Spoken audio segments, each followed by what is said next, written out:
Yeah, so we will call the meeting to order, December meeting of the Bloomington Urban Enterprise Association. I'm filling in with Julie Donham, who could not be here today. So we will begin with, Jane, are you gonna pull up, do you wanna pull up on the screen the agenda? Yep. Okay. Shall we begin with roll call? Yes, thank you. Great, here we go. Okay, so we'll start with roll call. Jane, if you'd like to do that. Yeah, sorry, I was just getting organized with my. Yeah, that's fine. I know you're probably trying to let people in and do everything else. You kind Okay. of are I'm just having technical. doing a lot here. Okay. Karen St. John. Yes, here. Scott Wright. Here. Jackie Yenna. Here. Mary Morgan. Here. Alex Crowley. Here. Paul Ash. Here. And Kate Rosenbarger. Here. Tracy Gates. Here. And I am Jane Cooper Smith, staff. And I wanted to, well, rest of staff should go and then I'll make intern intros. Sean? Yeah, Sean Starwood, staff. Larry? Larry Allen lurking in the shadows. I think that's everybody. Okay, thank you. And then the two intros I was going to make, we have two intern guests today. Helen Lee is the intern for the arts, assistant director for the arts, Sean Starowitz. Welcome, Helen. And then Brittany Scholl is helping me this year and next with BUEA and small business stuff. So welcome, guys. It's nice to see you. Great, welcome. Thank you, Jane, for those introductions. We're happy to have all of you here. We have approval of minutes. It looks like we're postponing the approval of the November minutes until January, Jane. Yes. So we'll move on from that and go directly into the financial report. Okay. Can you all see my screen share? Are you looking at the agenda right now?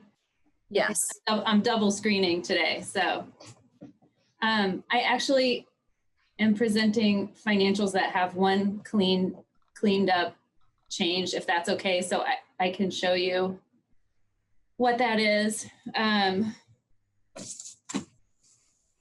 So business loan interest income, 283.74. That's for the year. 32.76 in late fees. You'll notice the RDC membership fee. This is what has been cleaned up from your version of the financials. We determined that those were actually miscoded EZID fees. So those are now under this 613,599 total EZID column for a total income of 613,915.77. As I'm sure we'll talk about later today, you'll notice that's down from the previous year. Moving down, we have had these school grants are actually scholarships. Kevin will move those to the proper column. And then zone arts grants, you will notice we have had a lot of activity this year. I guess most everything is housed in this other column. I'm not sure why they're coded differently. I think these were 2019 grants that we paid out on. And so the 2020 grants were entered the way that we will enter them now and forever. And so next year, sorry, I don't know what that is. Next year, these individuals will disappear. For total arts grants out of 80,454. Then we have insurance expense. Sorry guys, our Ivy Tech and SBDC, or our Ivy Tech and SBDC payments went out.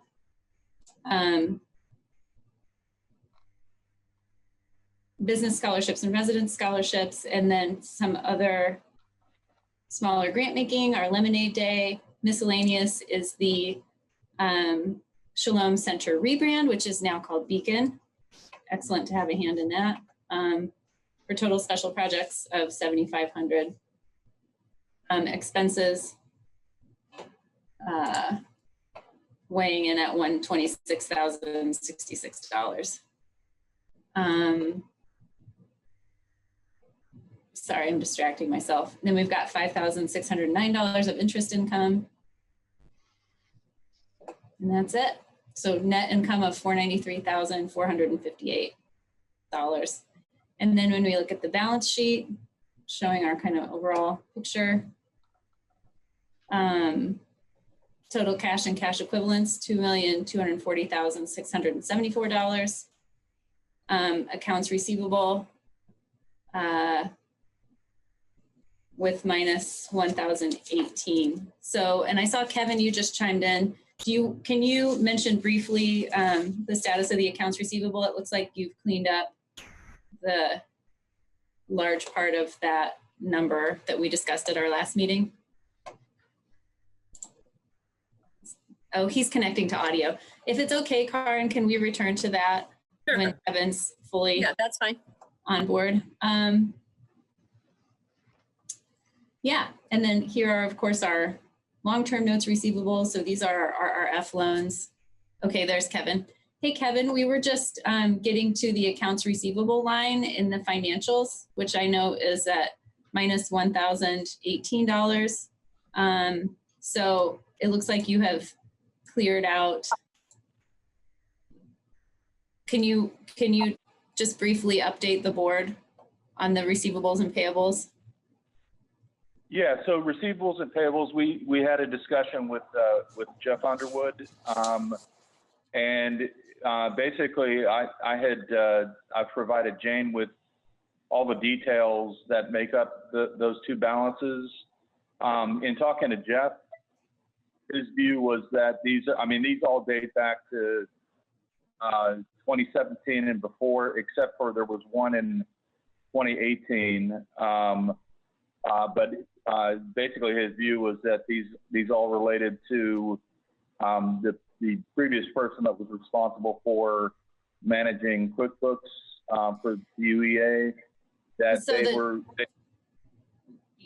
using. Then the total write-off then was for about 17,000. Is that correct? What came out of that? Yeah, just under 17,500. So, Great. so that will be done by December 31st. Jeff basically agreed that they were, this was done when we were using an accrual basis. So we'll get this cleaned up by the end of the year so that we can start using an accrual basis going forward in January. Jane's converted the spreadsheet she's been using to track transactions into Google Sheets, so that I have visibility to that. And so anytime, if a check comes in or a check is written, I'll be able to record it, essentially real time. And by the end of the month, Okay. we'll be. Thanks, Kevin. fully. That's great. Thank you. So current assets then are at, 2.2 million. We've got the long-term receivables and our other assets, which you've been kept up to date on going forward. And then liabilities in this accounts payable. You can see we're back at this 2019 number. So that's what we're cleaning up then. That's correct. Okay, great. So can I just ask about that? So is that just a typo, or how did we get a negative $269,000 in accounts payable? Kevin? I'm sorry. Unfortunately, I can't really read what's on the screen. So let me just pull up, bear with me for a sec. Yeah, I think that, What is that? I don't know what that is, Karen. That was in my financials where I had Kevin update the RDC column. But in our meeting financials, our accounts payable is correct at 19,000 which will be less than 17,450. So I think if we're going to approve financials today, we need to approve the set that's in the meeting packet. And I don't know, I was showing that other version because I wanted to show this cleaned up RDC participation fee line, which moved down to this zone membership fees line. But because that didn't impact income overall, I think that if we're going to vote on approving financials, it should just be this meeting packet, which is correct. Okay. So just going back, we're not going to review. Oh, that's the year over year comparison, Jane, at the bottom. That's what you're showing. So you're showing another report.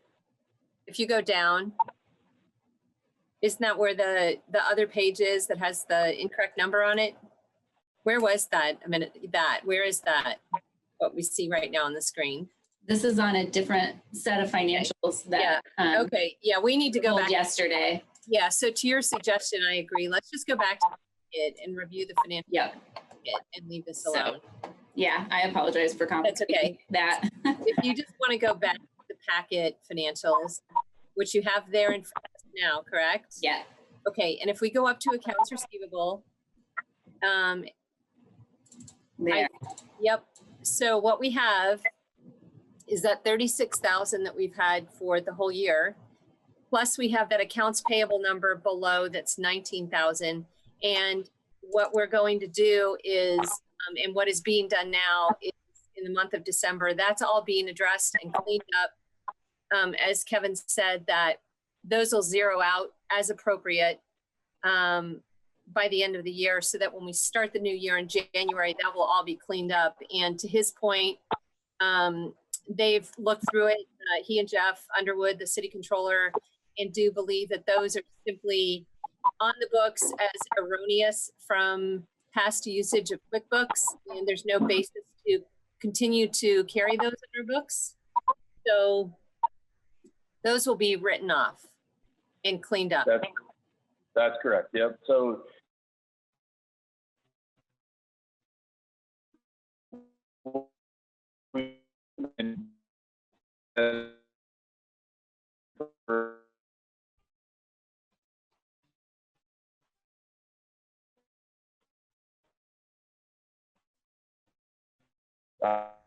just go on with that. Everything from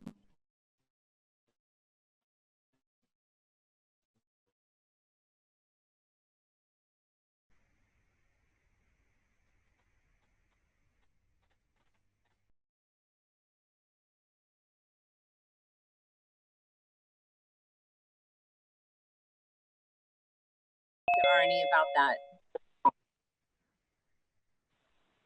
Okay, hearing none, Jane, you can just continue on with, Okay. Do you have anything else to say, or Kevin, about the financials?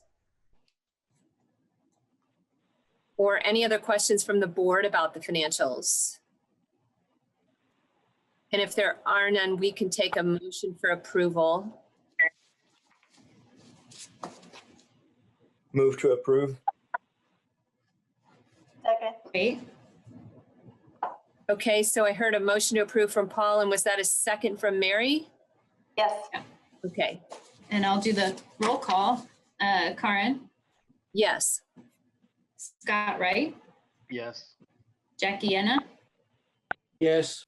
Mary Morgan, Yes. Alex Crowley, Yes. Paul Ash, Yes. Kate Rosenbarger, Yes. and Tracy Gates. Yes. Thanks, guys. Okay, thanks, Jane. Thanks, everyone.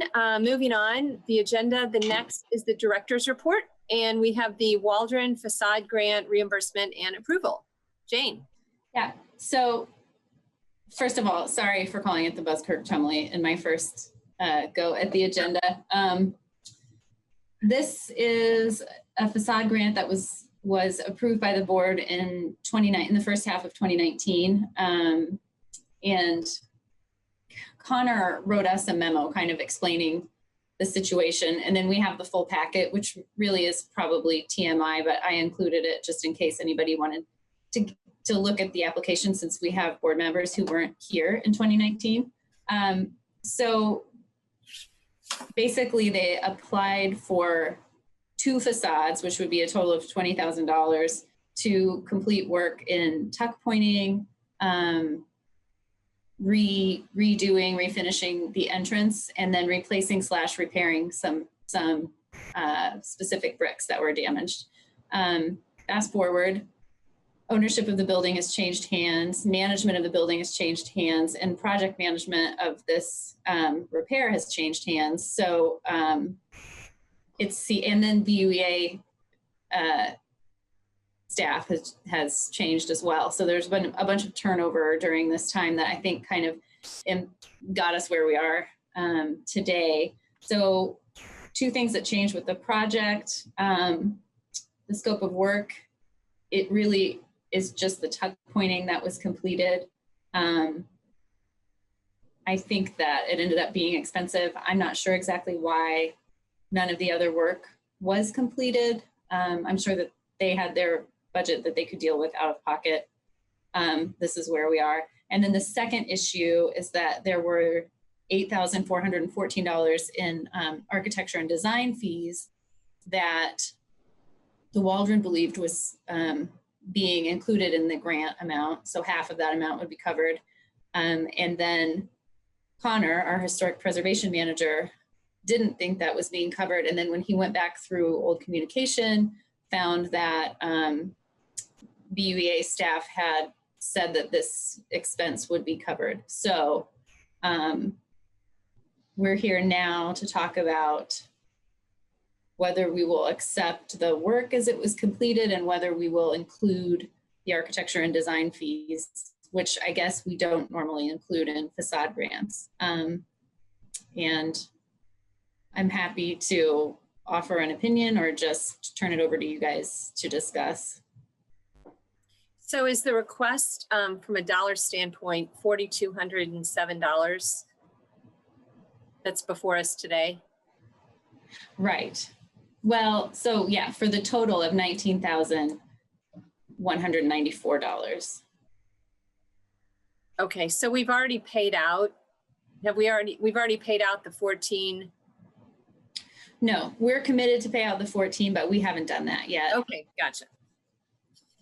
So the issue is that we're committed to pay that out for certain work to be done, but the work, only a portion of that work has been done. Is that correct? Yes, but the bulk of it has been done. Okay, the bulk of it has been done. Yeah, but not all of it. not all of it as presented. As the letter. Okay. Yeah. It says that only the tuck pointing was completed. None of the broken limestone on the first level was repaired or replaced. Mm-hmm. And the door was not refinished. Mm-hmm. Okay, so the tuck pointing itself, it looks like came to almost $30,000, that $29,974. So almost for the $14,987, which is 50% of the project, only covers the tuck pointing, but not replacement of the broken limestone that's chipped and the front door. Correct. And then I'm just restating this to make sure I understand. Hopefully then the board fully understands. Yeah. And then the remaining issue outstanding that they would like assistance with are the architecture and engineering work. And that's the additional $4,207, which we did or did not agree to at the beginning. It's not part of our standard historic facade agreement, but BUEA staff committed made a commitment via email that it would be covered. And so that was the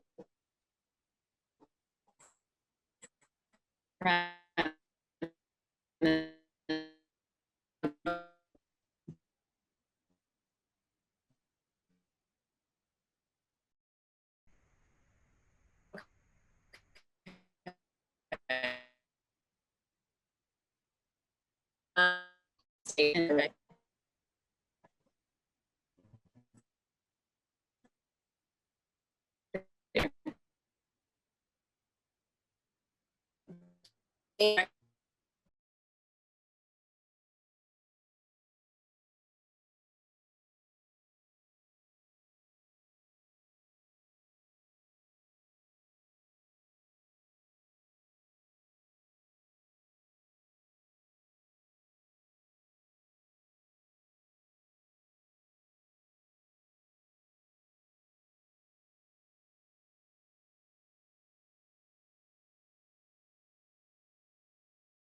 What your instincts are. Okay, and just for a point of clarification, when you say clumsiness, what do you mean specifically? I mean that with all of the turnover I listed on all sides of the project, I don't think there was any clumsiness in like soliciting bids. I can't speak to that part or the work itself. I just mean the turnover in the project management. Okay, all right, thank you. Yep. Are they wanting us to pay for work that wasn't completed, like the chipped limestone and the door not being refinished? No, if it's okay, I'll scroll through the documents. They're only submitting for what was done. And what was done is the tuck pointing. Sorry, I'm looking for a receipt in here. You sure have a lot of materials.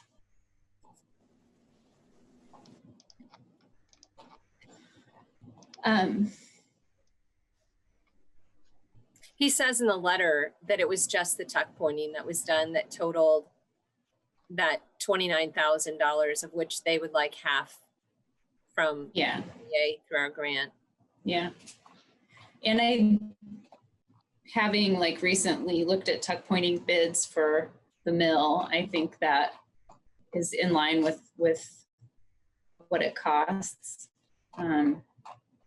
So yeah, to answer Jackie's question more clearly, they are not seeking reimbursement for services that were not completed, but the services that were completed, the cost increased on. Okay, that was my only concern there. Okay. Jane, if you could go back to that letter, I think it's on page 5, maybe. That's where he talks about the work that was completed. That's probably, because there isn't a receipt in there for that. There's receipts for there we go. He says that at the bottom of paragraph 2, Doug gave me receipts for the tuck pointing that totaled $29,974. I wrote a memo that certified work was complete and asked that the BUEA release $14,987, 50% of that project cost. Okay. It's a great question. Anyone else have questions about this for Jane or comments? Yeah, so it sounds like this is basically cleanup of this past project. And all the funds have already been budgeted. Yes. So we're not being asked to approve new funding for this. Okay.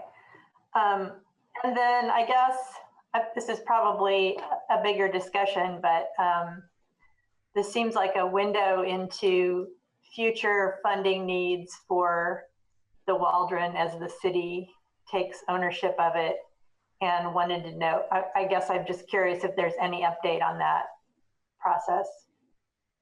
For repairing the door and the brick? Well, the ownership transition, and if there's what the process might be for determining what to do with that building. Sure. And I assume that BUEA will be asked to provide funding at some point for that. Alex or Sean can weigh in on that if it's okay. Yeah, I can talk about that. So there is a Waldron task force that's been stood up.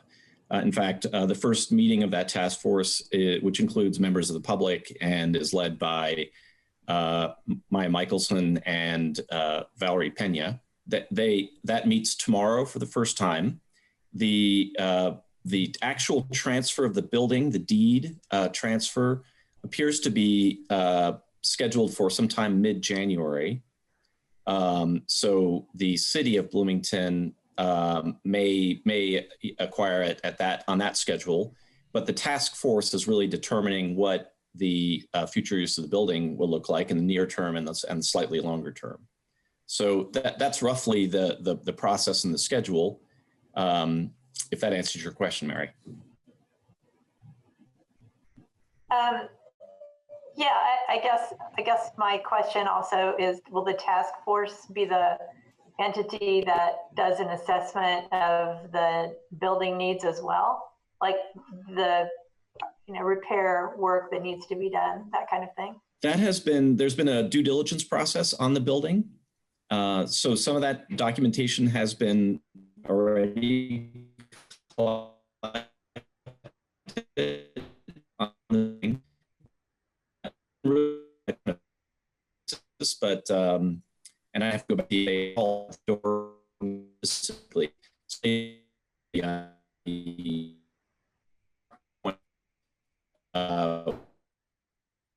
Look at and the task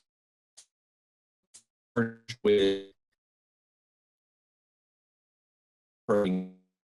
move forward not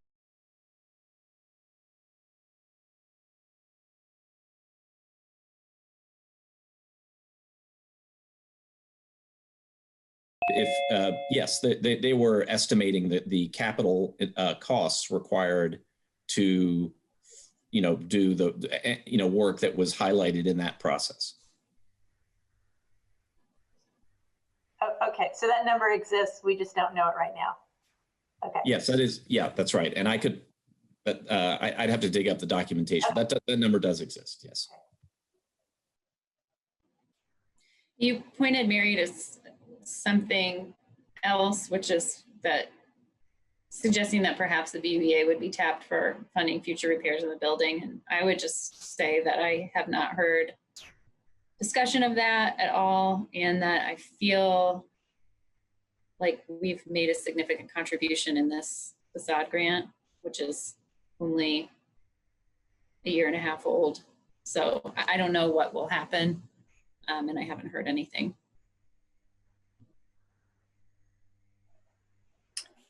Any other comments or questions from the board about this request?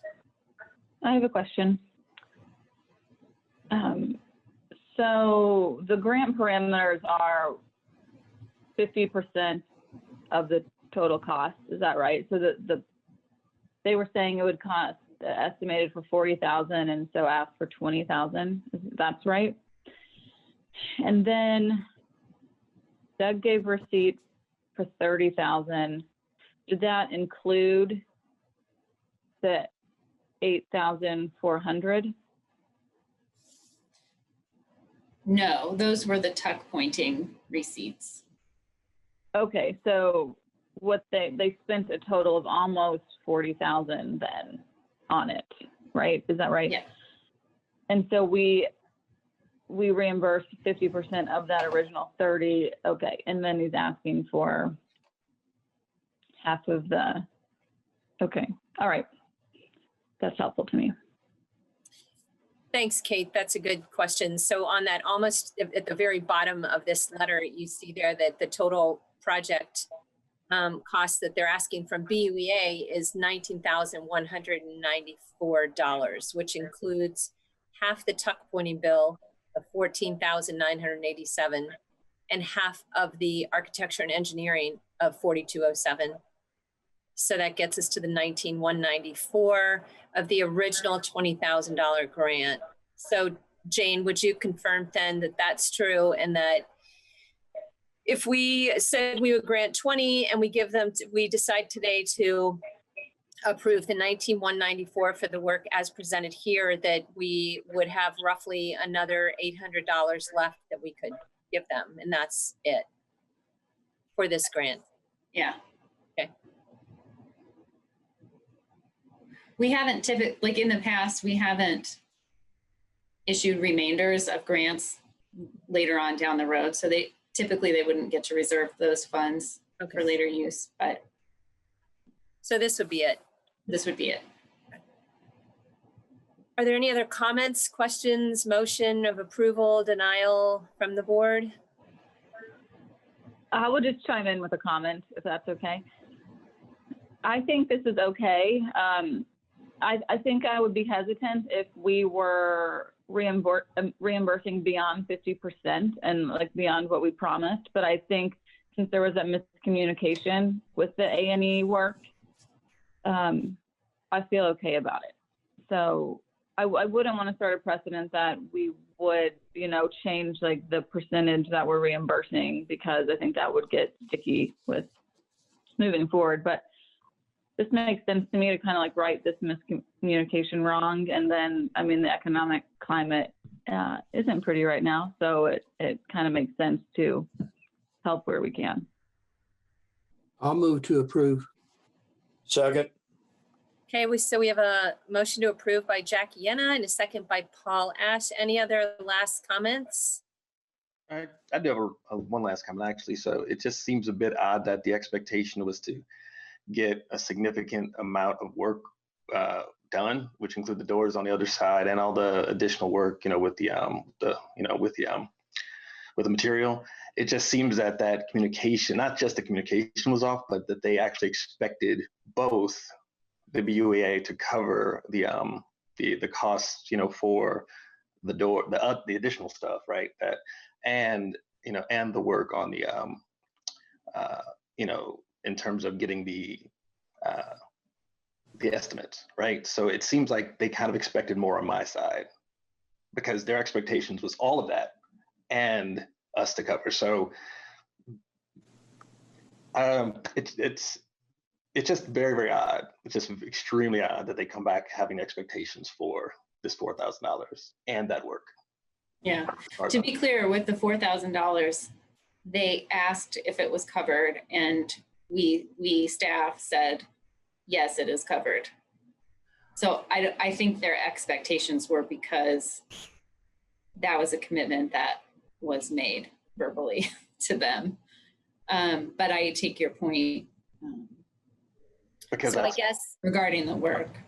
Yeah, I think to support Scott's really valid comment on the process, that moving forward, staff shouldn't probably be making those kinds of assurances without, and you're not suggesting that, Jane. I totally understand the situation you're in, but moving forward to let the board know, the fact that this happened with staff, it should not happen again moving forward. And that if there was a request to change really are the terms of a grant in terms of what it will cover, that needs to come back to the board for approval, that staff can't unilaterally make that decision. With all due respect to the fact that staff is working in the weeds on this, just as a statement from the board, that is probably, I think what Scott is really articulating here for us today. So thank you for that, Scott.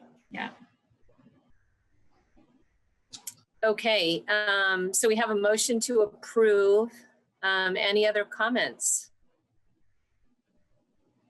Okay, well, I'm in favor of this too. I do, for what I just said, supporting Scott's comment. I think that's really important for staff to know. And we're still within the grant amount. Hopefully they can figure out how to get the rest of this work done on the building, given how important it is to our community. So if you want to take a roll call on the vote, Jane, that'd be great. Happy to. Karen St. John? Yes. Scott Wright? Yes. Jackie Yenna? Yes. Mary Morgan? Yes. Alex Crowley? Yes. Paul Ash? Yes.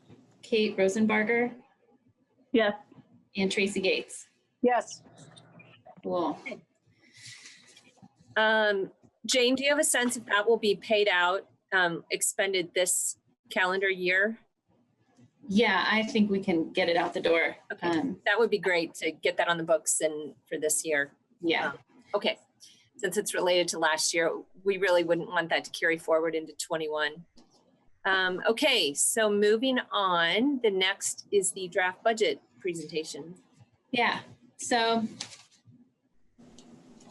I guess I'll pull up the budget document, which I apologize if any of you were printing your packets and it was difficult. Hopefully this is easy enough to see. So this is my first budget for the BUEA, and I'm a nerd, so I'm excited about it. And I was thinking, as part of our budget discussion, we would kind of look backward at the year, which has been just completely insane, and talk about what our peaks and pits were. In my household, we talk about our peaks and pits every night at the dinner table. And so I thought we could do that really briefly as a prelude to the budget discussion. So pits, I think a big challenge this year was new staff on the heels of no staff. So I think Brian had left in August or July 19 for his new job. And then I didn't take this position until mid-January 2020. Laurel had left, that position was absent for a while. And then Kevin was new, coming on to do the BUEA books. So our systems were kind of all over the place. Alex was running it by himself and doing a great job at that, but he didn't have support. So it was kind of wild. General challenges of working off site. I think the BUEA has been a real paper-oriented organization. And so we found ourselves as new staff members having to conduct the EZID invoicing and receiving process without all of our paper files. And it was a challenge, to say the least. I think we have a lot of lessons learned, and I built good relationships with the AIEZ during that process, and they coached us through some changes that we can make. So I'm excited about that for the next round. And then just general inefficiencies of working from home and parenting, which I've been doing. So I think we've all felt that this year. Another pit is, I think, that we haven't utilized our marketing strategy in 2019. We hired a consultant to develop a new marketing strategy for the BUEA in order to get information about our programming out to the community more broadly. And I think we're in crisis mode, and then the nature of what people are posting about and publicizing has just shifted so much that it hadn't really felt appropriate to be, pushing social media about, a facade grant when people were just trying to keep their businesses open. And we had shifted the nature of a lot of our programming. So I think those are the broad pits. The peaks, of which I think there are many, the largest peak for me is just watching this organization pivot during a time of need. I think the BUEA has historically been really fiscally conservative and consistent in its programming, which has given it a good nest egg, which it was able to share with the community this year in the forms of increased grant and loan amounts. I think you were also really flexible in allowing organizations to use those funds for operating expenses, which we have never done in the past. Zone Arts grants supported 12 organizations during the regular funding cycle, and then we'll have supported 20 additional in the fall cycle. And then you'll see in 2021, we have $65,000 left to go. With residence scholarships, we maxed that budget line out, which I think is really exciting. One of our 2019 scholarship recipients received a faculty position at the University of Florida in Gainesville. So I think that's really exciting. And then 3 current recipients are transitioning out of service industry. And then all of the recipients are technically non-traditional students according to, what a university admissions office would describe. So I feel good about that. That's pretty great. For Bloomington Economic Enhancement Scholarships, Business Economic Enhancement Scholarships, $21,600 was committed to 18 organizations. They're doing all kinds of stuff: lace front wig techniques, zing train, hospitality management training, eyelash extension techniques, certifications in yoga, Eldoa, pole arts, and personal training, and then training in marketing strategies. So you can see they're either pivoting or kind of reinforcing what they already do with their businesses. So I think that's really exciting. And then our standing programs, Steve Bryant told me that Cook and SBDC have supported 420 businesses to date. And of course, they get a large amount of funding from us annually in order to support make sure some of those businesses are zone businesses. And then MCCSC is another broad swath of funding for us. But Cirilla has presented to us in recent history. So I don't feel like I need to get into those details. Second peak for me is our operations. I think we've really worked to we've moved contract management and payment processing online, which was long overdue, and it's been really great that we've been able to do that. We've moved applications online for grant and scholarships. In 2021, when we start servicing loans, those will be serviced online. And then we're meeting online. Our meetings are all online now, which is less fun than McCluskey, but I think it's great for visibility. More of the public can attend via Facebook Live, and it just increases transparency, especially with cats being in attendance. And then the last item I think is just some of the stuff that we've been talking about with QuickBooks access for me and Kevin having access to my records for payments that are being processed, and just generally tightening up our accounting practices. And then some other kind of recommendations, Karin, that you've made to us for, just mitigating risk that is pretty easy to deal with, just like minor adjustments to our process. So I feel really good about that.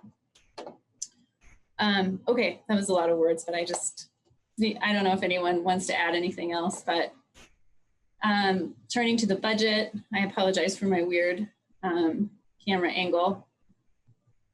We're including a section. This is a little bit different than what we've used in the past. So last year, we used a version of a budget that was projections that didn't turn out to be super accurate. So I'm just including actual numbers for previous years' EZIT income. 2020 actual shows a slight increase in the loan interest fee. So that's when banks are lending within the zone, they're able to get a credit for some of that. EZIT income is down, but not too much. This is our BUEA loans that we administer, interest income, and this is our returned AIEZ fee. So AIEZ has reorganized. They still collect the 1% fee. They don't hang on to anything that they won't use in that calendar year. So they kicked $11,000 back to us last year. And then this represents earned interest on all of our accounts. So you'll see for 2021, projected EZIT income is way down. And we know that it's been increasingly difficult to get new large EZITs approved because of the conflict with the TIF district. But this was accelerated because of some property transfers. So like Urban Station was a big one that we lost because they sold a year ago.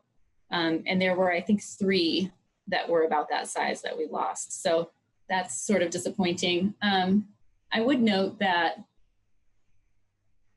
it seems like we could potentially, I'm not sure what drives the loan interest. I mean, if banks are lending in the zone, then and they're submitting their paperwork, then we have a larger fee for this line. So I'm not sure what drives that, but I know I have my contacts at all the banks who participate in this program, and so I'll be communicating with them early on in 2021. Again, that process was super clunky in 2020, and so hopefully just kind of greasing the wheels will make sure that they're remembering to report and reporting everything that they can.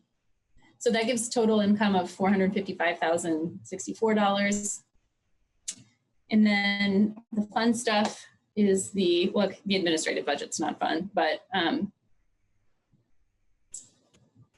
professional services, we discussed last year increasing this fee, which hasn't been increased for a number of years. And so I think the city, we feel like this is an appropriate amount given the amount of time that we've spent on BUEA programming in the past year and previous years. we can discuss that in greater detail later. Accounting services, this is a standard fee. Professional bonds, this is insurance. It's pretty standard. I don't anticipate it varying. Miscellaneous is what it says, just in case something comes up. I would assume if we're expending from that line, we would seek permission. And then advertising and marketing, I've cut this way back. We increased it, or we didn't increase it. It was at 5,000. I think we just assumed we were going to really put our new marketing program to work last year. And we didn't really end up with the opportunity to do that. Both just, again, like the shift in what kind of communicating was happening in social media, and then just our priorities in trying to manage these new programs. So we're really excited to work on some social media strategy next year. Brittany, who's on the call, is working with me for on a press release. Once we have the budget approved for 2021, we plan to promote the new programming and do some flyering at buildings within the zone where we think residents, will be able to see information about the scholarships. So we've cut that way back. I think 1,000 is plenty to cover what we would like to accomplish. And we now will have the bandwidth to do that, we're still in an economic crisis, but the day-to-day management of it looks a lot different than it did 8 months ago. So subtotal for admin is 46,250. So slightly up over last year's 45,500. Okay, now's the fun stuff, the grant making budgets. This section is school grants are the same. This will be what Cirilla brings to us. She usually comes in, the MCCSC Foundation usually comes in slightly lower than the 35 that we budget. For resident scholarships, I apologize for not including a line here. They're currently $1,200, which can be applied in two $600 increments. I would like to suggest that we increase that amount to $1,500 per scholarship and then add one scholarship to this budget line. So that would allow us to support one additional person and then increase the amount into what would actually be more likely to cover the cost. It still wouldn't cover the cost of a single 3 credit hour class at $750 per semester, but it would be slightly more impactful. And it hasn't changed in a long time. I'm sorry, I don't have the date for the last time we changed that. But that's what that increase is. Lemonade Day is the same, and they have already invoiced us for next year, so I know that won't change. I have left the business scholarship program the same. It's had a lot of action this year, which is really great, but we will have carryover from the rapid response approval that we made earlier this year, so I do not think that we need to increase that amount. I also think the $1,200 amount is sufficient for this grant because businesses can spend it in a single go. If they have a larger expense, it's more helpful rather than like breaking it into 2 as we do with the resident scholarship. SBDC Cook Center is the same. These items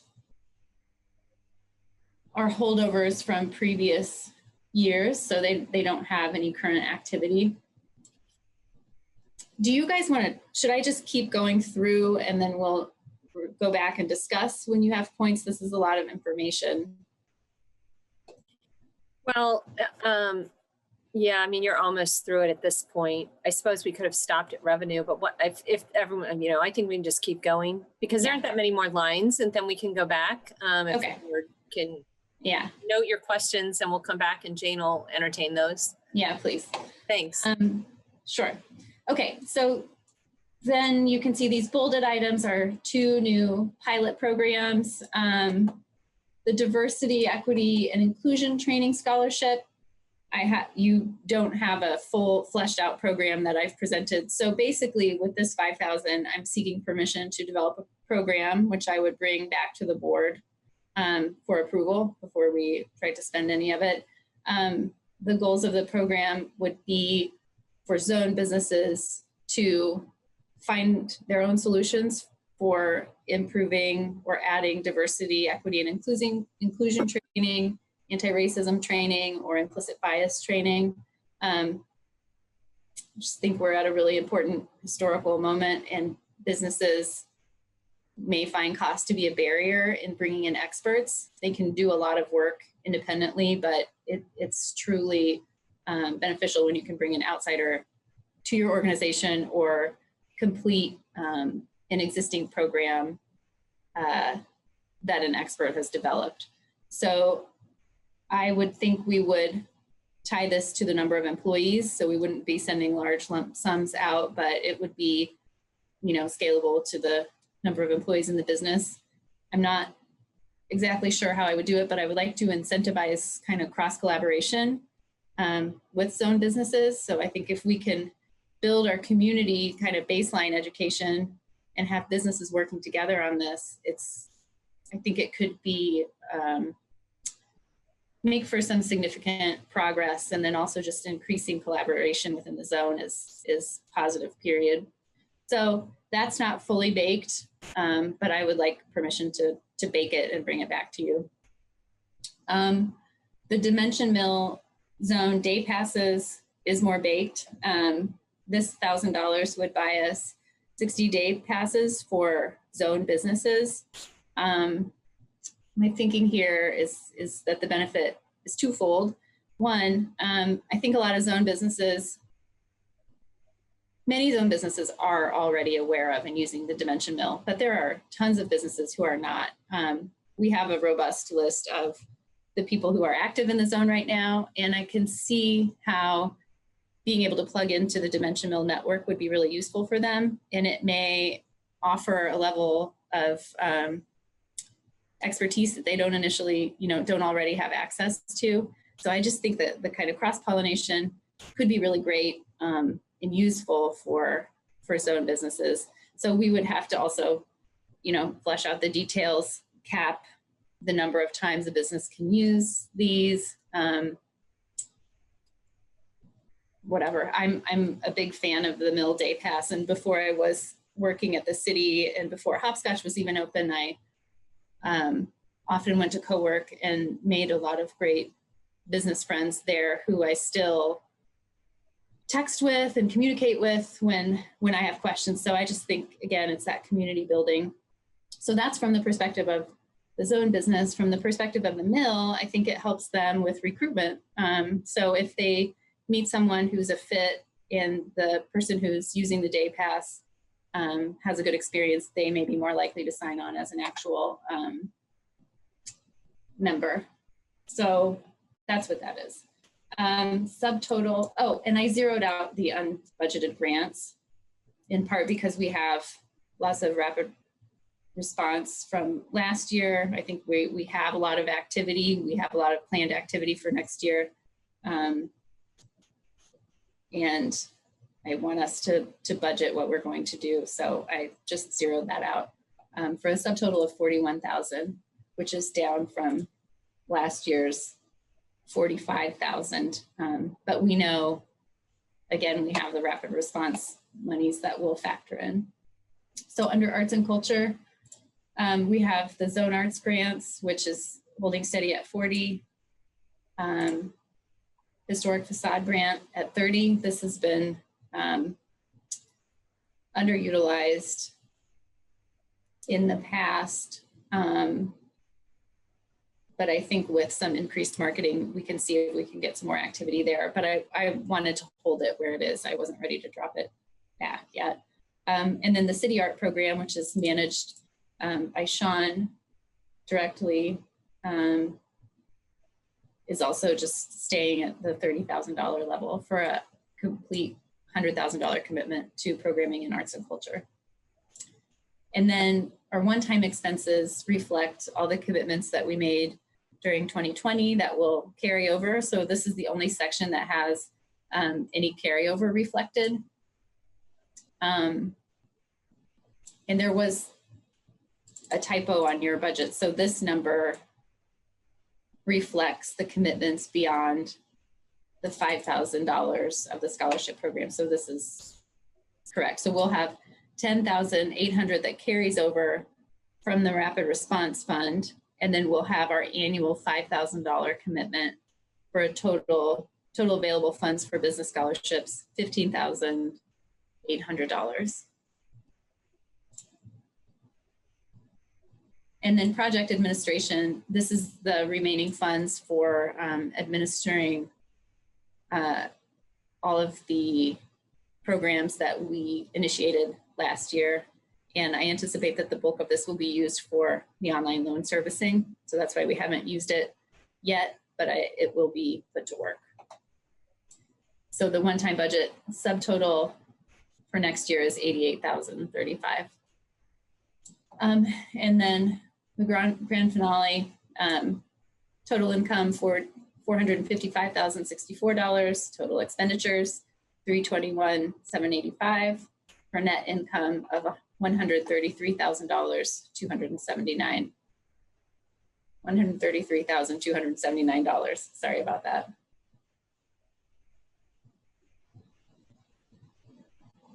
So I would be happy to take questions if you guys are ready to dig in. In the past, the BUEA has approved its budget in January.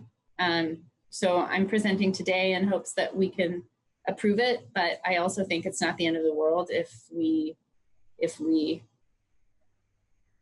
move the vote to January as we have in the past. But I think that it would be ideal if we could approve something today.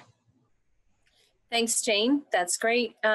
So what questions do we have from the board?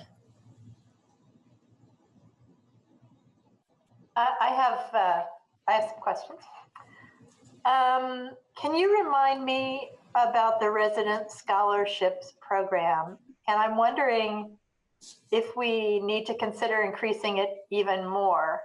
You said it doesn't even cover the cost of 1 3-credit course. Is that what you said? Yes.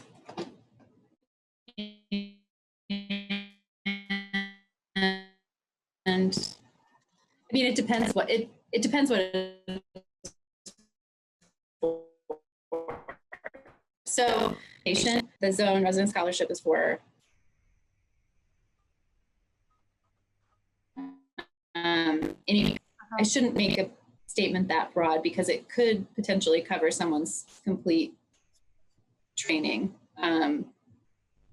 whether it's like a yoga instructor license or something like that. So it can be applied in a variety of settings. But I wanted to look up the cost of a credit hour so that I'm not using what it was the last time I took a class at IU, which was what I was going off of. Okay, well, I don't, I guess I don't feel like I have enough information to make a judgment about the amount, but it does seem like it's fairly low, and that, you know, getting certification and training, especially now, is a positive thing. So I guess I just like to throw that out there and see what other people think. For example, my wife was able to get a course on QuickBooks, which she uses that knowledge for not-for-profits that she volunteers for. And she's just sung the praises of that course in QuickBooks. You know, a simpler course of instruction, of course, but that's an example of one of these smaller ones. But yeah, if you want to up it, I'd be in favor of it. Jane, it looks like it was $6,000 in 2019, $4,000 in 2018. Looks like it's varied a little bit. Yeah. And then it also looks like 2018 and 2019, we really didn't expend all of the funds. Is that right? But maybe you've done a good job of promoting the scholarship program so that this year in 2020, we did use all of it. Is all of that true, what I just said? Yes. Okay. I have been trying to pound the pavement. I mean, I don't know if you all saw last week, I was pleading with Facebook to send more scholarship applicants in because, you know, I just think if we're going to budget these funds, we need to make sure that we get them into the hands of residents. So to follow up on the tuition cost question, at IU, tuition and fees for 24 hours as the baseline of credits, that breaks down to $465 a credit hour. If you're taking a full load, which would be 18 hours per semester, the cost drops down to $311 per credit hour. But it sounds like that might not be the thing we need to look at in terms of a comparison. Right. I think that would be the ceiling. And there are many instances where the cost could be lower. So if a 3-hour class at IU is $935, then I think $750 is in the pocket. Well, if we haven't maxed out in terms of awarding the scholarships yet, maybe that's just something to look forward to in future years that, you know, if we can do. We have maxed out this year because I've been promoting it. Okay. Oh, okay. All right. Yeah, the max out didn't occur in 2018 and 2019, but Jane has done a really good job in 2020 and maxed it out, which is actually another data point here that, you know, potentially if we were to increase that, I don't know, even as high as 10,000, you know, just for 1 year to see what happens. Can she, over that year, get that money expended, since we definitely, you know, budgeted 5 and it was used up in the zone for scholarships. I'm not suggesting we have to go to 10, but just as an example, that we could probably feel good with Jane's work and focus on this, that the money would be used. Because you don't want to budget scholarship money and then no one uses it. That's very disappointing in a whole lot of ways. So at least we would feel good that if we do increase it, it sounds like there is some support on the board here now today to increase that amount, that I feel good that Jane would really get that money activated in the community as an investment in education.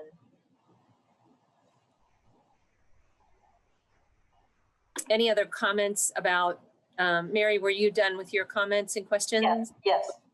Anyone else want to comment about potentially increasing scholarships?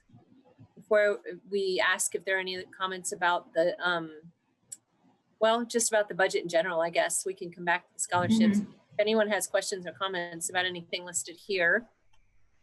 On the scholarship, I like that number of 10,000. I think it could go. And it, especially since it's, you know, perfect for smaller skill sets, you know, where you're not necessarily going for a bachelor's or even an associate's, but, you know, there are a lot of us out here that could use some free training. I think it's great, and it's a corollary to the business. You know, we've facilitated the businesses in pivoting, and then this allows us to support residents in pivoting. And I think it's okay that it doesn't happen in, if it doesn't happen in neat $750 increments or $1,500 increments, that's fine too, because it just means we could get more people in the program. Anyone else have comments or questions about the budget? But just to clarify, Jane, I mean, we're actually sort of talking about two related but very different data points. One is what is the maximum allocation per individual, right? And then 2 is what's the cumulative amount? And because people are turning in things that may not consume the maximum allocation, you're saying 10,000, which is not a neat division of 1,500. It doesn't really matter because they'll come in all over the map. Is that right?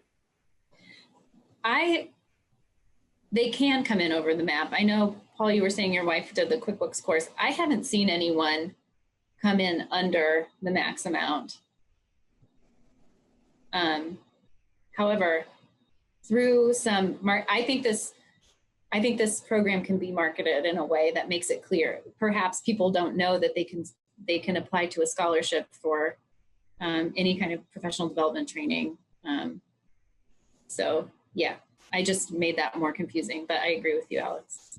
So does that suggest that we should actually, if we up the number from 6,000, which is easily divisible by 1,500, should we up it to an amount that is easily divisible by 1,500 so we don't strand?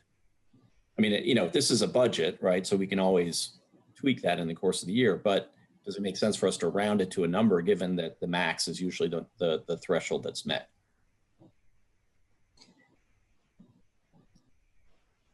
So I think that I was confused by that too. So I'm glad you brought that up, Alex. So Jane, one note is, just to be clear, we can up that amount to whatever we want. It's how much we're willing to spend on scholarships.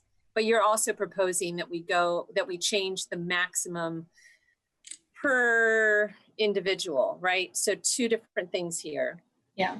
Okay, so one is really, one would be a total budget request from 5,000 to some new number. And the second would be a request to sort of change the scholarship program as it currently exists, which could happen now or could happen in a January meeting. Yeah, I would be happy to do a presentation on that program. And we can do it now if the board feels comfortable with that, but I do think it's good, as Alex brought up, to clarify that there are really 2 different things going on here. And so are we willing to commit of our $455,000 of income, we're in this budget committing 321 of that to expenditures. Are we willing to increase that 321 for an additional scholarship amount, which would reduce, say we increased it to 10,000, it's another $5,000. So our net income on the budget would go down by 5,000. So instead of 133, it would be $128,000. That is one question here. And just in terms of the budget, and then Jane, you could make a proposal about how that money is activated in terms of amounts. Mm-hmm. And that might be good. We have a lot of new people on the board, and I'm going to include myself in that.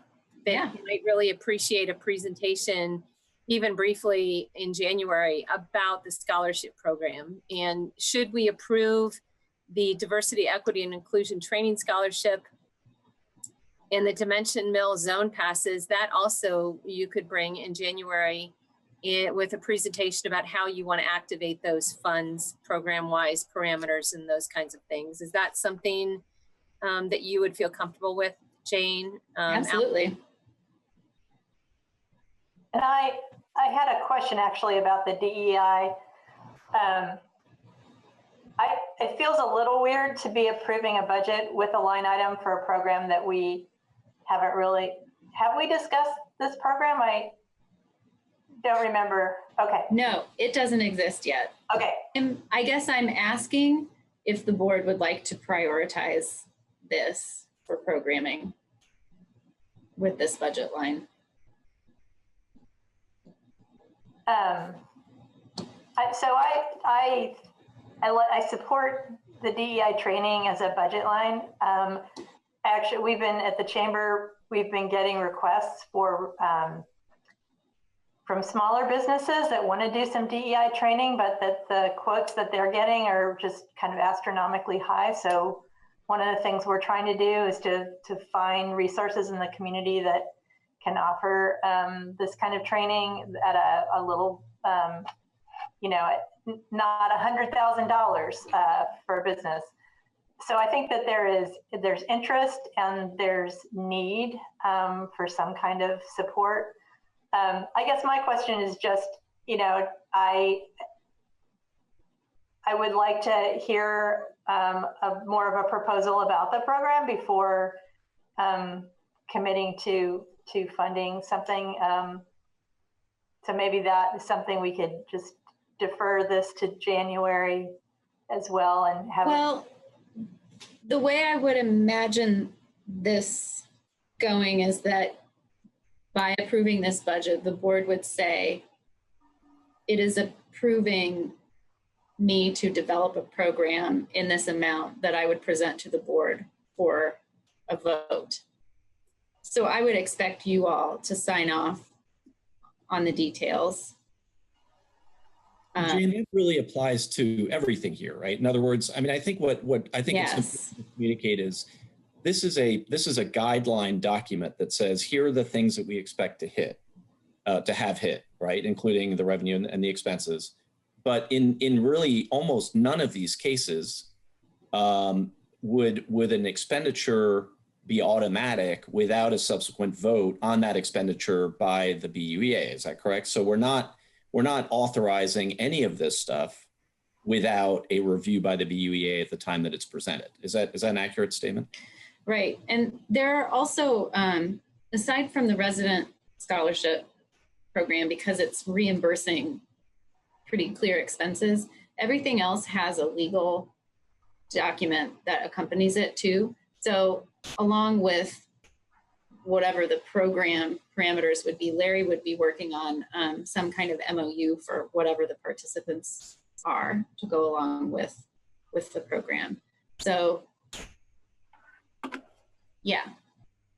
So Mary, I think speaking to your concern, I mean, I just wanted to clarify that by voting a budget, it is not automatically authorizing something that becomes authorized with a subsequent vote at the time of yeah, I mean, yeah, of course. My only issue was not was with this is the first time that we've been presented with the idea of this program as part of the budget, and so I am interested in hearing a little bit more about this program. Of course, this is a guiding document, but all of the other programs exist, and so that was just my one comment about that particular line item. Yeah, I think this is a really good discussion. I would request, going back to my original comment, that if we were to approve this, that Jane would come back with details for our further approval for the expenditure, as Alex explained. But the flip side is we don't include the 5,000, even though we might be interested in it. And then Jane comes back in February with a fleshed out program and we say, well, it's not in the budget. So this really is just saying we would allocate, in my opinion, others can disagree, we would allocate the $5,000, but the approval to spend it has not been given. It's just an allocation. Again, not like a legal City of Bloomington tax allocation of funds, but an allocation of a nonprofit who would like to budget some money for that, but we may or may not spend it. I don't know if that's helpful or not, Mary, for your question, because I too would like more detail. I totally understand what y'all are saying. I'm just I don't like to, I guess, generally hear about something and vote on it at the same time. So if there is the option of, Jane said that it was, she would like us to approve this, but we could also do it in January, that at that meeting where we have, some information in the board packet about ideas for this DEI program, that we could just have more time to think about it. But on the other hand, it's fairly nominal amount. So if the will of the board is to go ahead and approve this today, that's fine with me too. The third option that might sit easier, which would be, we could move the specific scholarship line, we could move it back into unbudgeted. Where did it go? Unbudgeted grants. So that used to have $5,000 in it.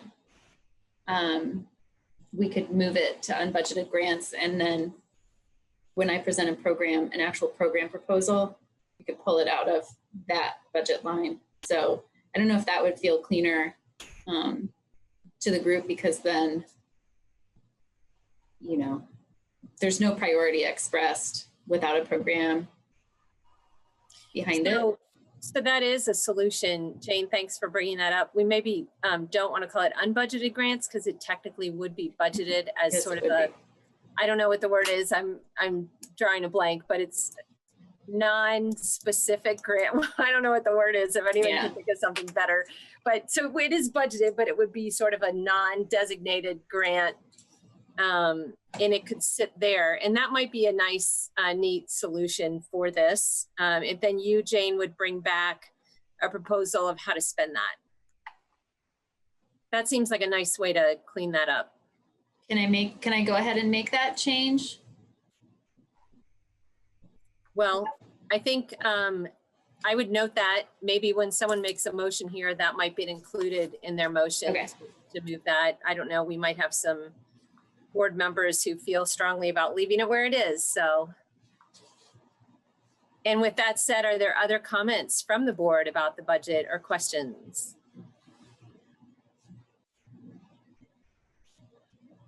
Okay, it's kind of quiet. Hopefully you all are still there.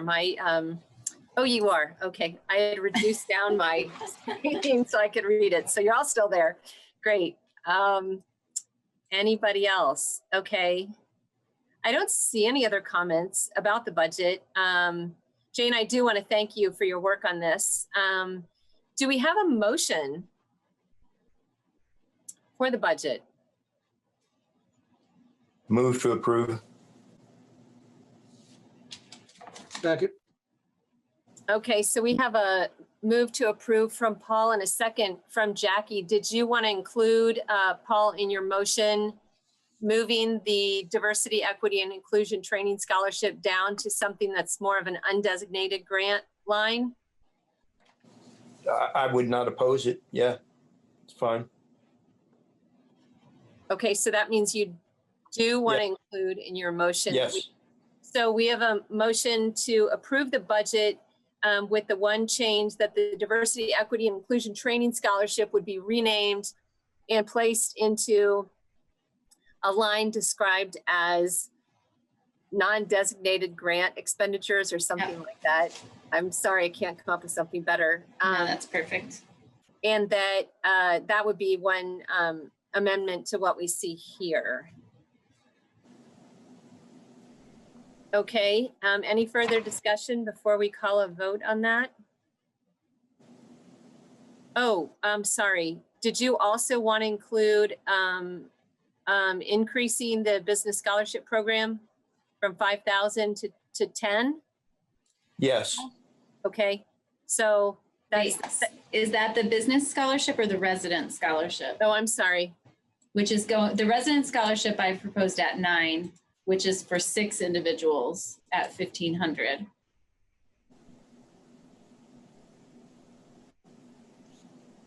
The business at 10, right?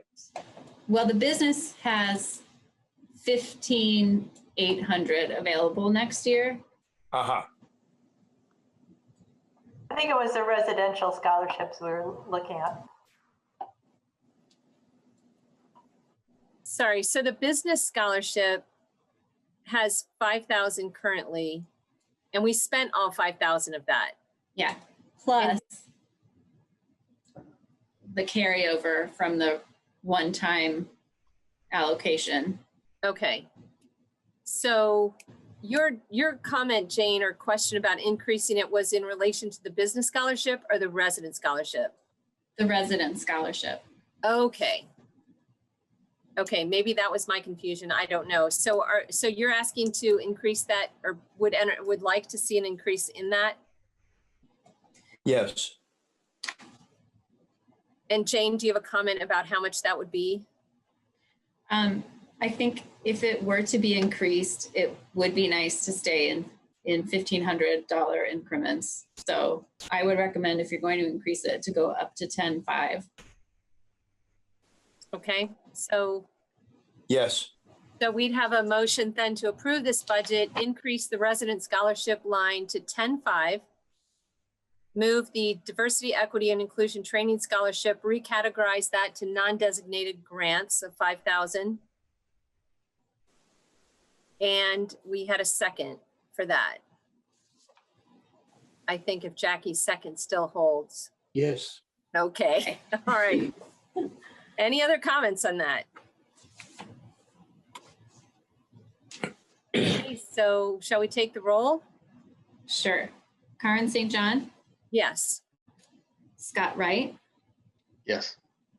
Jackie Yenna, Yes. Mary Morgan, Yes. Alex Crowley, Yes.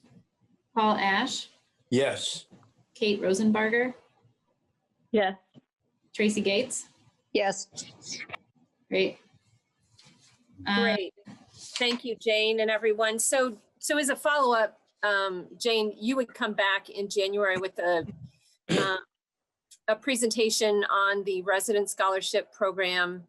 And that would include asking us to increase it per person, the parameters, and make changes to the program as it currently exists. That Yes. this budget didn't necessarily change the program as administered, it just changed the amount we're allocating. Right. And if you would also please do the same for the business scholarship program, that would be good too, to understand. Sure. Any proposal you have around the diverse potential spending of the non-designated grants and the dimension mill, how you might activate that money. That'd be great. Yeah. Thank you.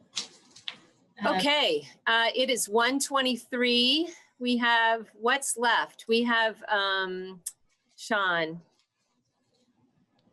with an arts program update. Yeah. Hi, everyone. Thanks for your patience and time and approving the budget moving forward. I work closely with Jane on a lot of these projects. And I'm just realizing in this conversation, we have so many board members that a lot of you all probably don't know about the City Arts Program, and we should probably actually maybe make that as part of the agenda item in February and give you all an update. Because what had happened originally as part of this program, and Jane, and I believe Paul Ash was on the board then still, and maybe Jackie, I proposed a placemaking kind of art program plan that we adopted in, I believe, 2017, and it actually closes this year. So it's actually pretty good timing on this in terms of updating and presenting a new plan about what that money goes for. So traditionally, we use the City Art Program as a way to partner with public projects that are happening. As we close out this year, we have a project that is in need of some funding, which is the Trades District Plaza piece. Here, and I'll just do a quick share screen. Or I guess, Jane, if you can. Oh, yeah, sorry. Yeah, no, you're all good. There you go. And traditionally, this project or this program line is for investment into placemaking projects. So any type of public art, any mural programs, we've expanded.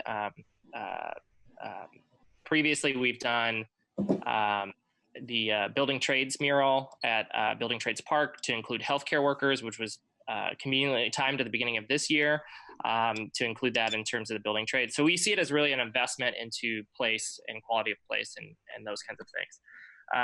We have not always used the money, right? We've programmed for it and not, projects have either been delayed or postponed. But I'm making the recommendations that we have an investment of what's left in this year's budget, which is around $23,000 to, let me bring up the project real quick. Sorry. Let's see, internet is not always working. I'm still disabled, Jane, for some reason. Can you send me the link? I don't think I can. Yep, can do. Sorry about that. For the Stefan Rice sculpture in the Trades District Plaza. So Jane will share this with you here in a second. Did you chat it? Yeah, you should have it now. And all this money towards Indiana-based services. So it'd be electrical work and fabrication work of sculpture. So I'm sharing this with you. Normally, like I said, this has been part of the 3-year plan of investment projects. This was actually at the core of the original project when we made the placemaking plan in 2017. But the project has been delayed so much just because of COVID impacts, the trades district itself and its investment, the parking garage going in. So the project is now in 21 going to hopefully come to being complete. So Jane should have that real quick. And so normally what I've done historically is just present the projects that these are getting funded for. And we can change that to board dynamic about what's the best way to do that. Normally every year I kind of just give you all an overview of the projects that we're going to be invested in. And so I can do that in February moving forward with the new 2021 budget as we move forward. So I'm happy to discuss, different approaches with the board, however you feel comfortable. Usually these are only, this funding is used for high profile investments in the BUEA and usually in partnership with the Bloomington Arts Commission. So it's a way to celebrate the Bloomington Urban Enterprises Association investment into our community, but then also in partnership with the Bloomington Arts Commission. So this is the project that would be happening at the Trades District Plaza, and the reserve funding would go towards the commissioning ultimately and fabrication of this piece. Thanks, Sean. Yes, I think it would be good in February now that we've loaded up the January agenda with Jane, if you could come to February, that would be really great for the board.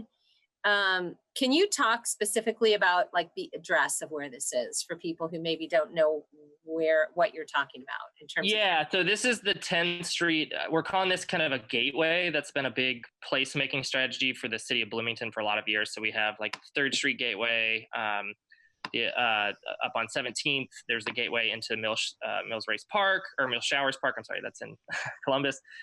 This is at the intersection of 10th Street and not Maker Way. Is that Morton right there?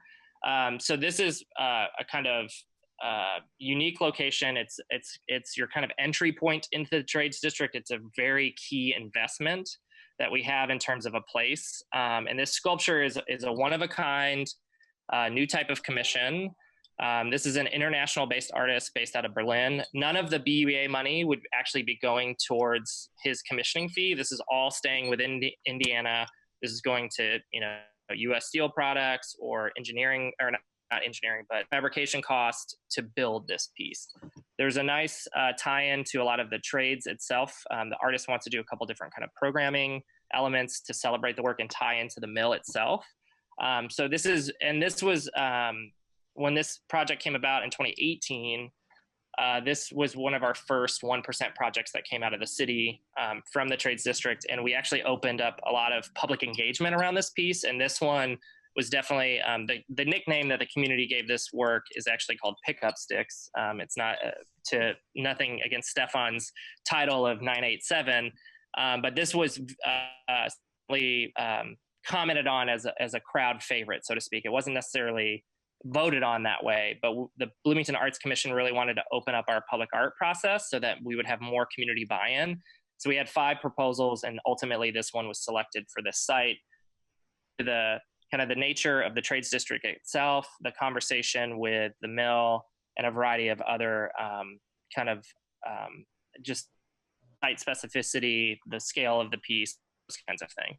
Now, I will be honest, the piece is a little bit smaller than what you're seeing here, just due to engineering concerns and safety factors. There's a lot of stuff that happens with public behind the scenes that I try not to bore you all with, and I'm happy to include you in those conversations, or you're more than welcome to attend Bloomington Arts Commission meetings where we go over this, but we try to think of public safety from climbing, crashing, those kinds of things. So there's a couple different little elements that are changing slightly about this piece, but overall it will have a very significant impact. And we're really excited because this is the first one we started, but honestly, the last one that we're going to get to completion out of the 1% program. So.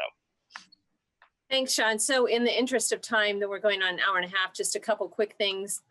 One, what is you said the size has changed. So what's the footprint real briefly? It's about this scale. It's not this high. So it's about 12 feet tall. This is, if you were to look at this, this is about between 16 and 20 feet tall. So the scale of the work is more appropriate to the site that it's in. We felt like that was too large. Then also this costs too much. The original budget for this was $100,000. It came in at $180,000. We now have it scaled down to $115,000 to get it to the finish line. Okay, and so that leads to my next question. Can you just reconfirm the amount that you would like from the BUA to go towards the total? Yeah, so we have $23,000 remaining in the City Arts program budget from this year, from 2020. I would like to allocate that towards the Stefan Rice sculpture. Okay, so 23,000, what was it? I think it's 23,500. Okay, $23,500 towards the total price of roughly 110, I think you said? 115. 115. And you have the other funding already? Yes. Yeah. Okay. This is the final piece. Yep. Okay. So do we have any comments, questions from the board? Motion?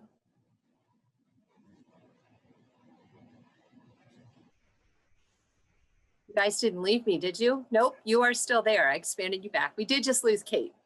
But anyone have any comments or questions or a motion? This is Alex. I'll move to approve. Second. Okay, so we have a motion from Alex Crowley, a second from Mary Morgan. Any further comments? Well, any comments from the board beyond that? Hearing none, I'll just say I really like it. I think it's great. I love that it looks like pickup sticks. It's really colorful. I appreciate that you included a daytime and a nighttime picture. I think that's very helpful in your transparency on the information about the fluctuation in size and clarifying the location. And I think it's a great opportunity for the BUEA to take part in. So thank you for bringing this to us. So hearing no further comments, Jane, if you want to call the roll on the vote. Yep. Karen? Yes. Scott? Yes. Jackie? Yes. Mary? Yes. Alex? Yes. Paul? Yes. And Kate is gone. Tracy? She's still here? I think we lost Tracy. Okay. I think we still have quorum. Do we still have quorum? I believe so. 1, 2, Larry, are you here? 4. We have 6. You do. Okay, Yeah. great. Okay, knowing that we're really getting long on time here, maybe Jane, we can just sort of fly through the rest of this. We have meeting dates. Looks like you see on your agenda there for the rest of the year for next year, 2021. Oh, I wrote 2020. Jeez. That's okay. For 2021, I know this year we had to change one of the dates because it fell on Veterans Day. If we have that happen, Jane's been really great about getting that worked through. But unless someone right now sees a date in 2021 that does not work for them that's on this list, please say that. Otherwise, we'll just assume this is okay. And Jane, you'll push out those invites. Yeah. Can you just go ahead, and maybe you did this, can you push them out for the whole year right now? Yeah. Okay, great. You don't need the Zoom link, but if you just want to push out the dates, it gets it on people's calendars because everywhere else is going to be doing the same thing, and people's calendars will probably start loading up. So any unfinished business or general discussion from the board? Okay, well, hearing none, we will adjourn and thank the board for your dedication and to stay on the call this long, a longer meeting, but it is a budget meeting and those generally run long. I think Jane has done a really great job here with the other city staff. And thank you, Alex, for weighing in on this as well. But for the board sticking around and really thoughtfully reviewing the budget and the other projects, and Sean, for your good work on the arts proposal is really fantastic. So with that, I will wish everyone a happy holiday season and wish you a good and healthy end to your 2020 and start of your 2021. And thank you so much for your time to the Bloomington Urban Enterprise Association Zone Board.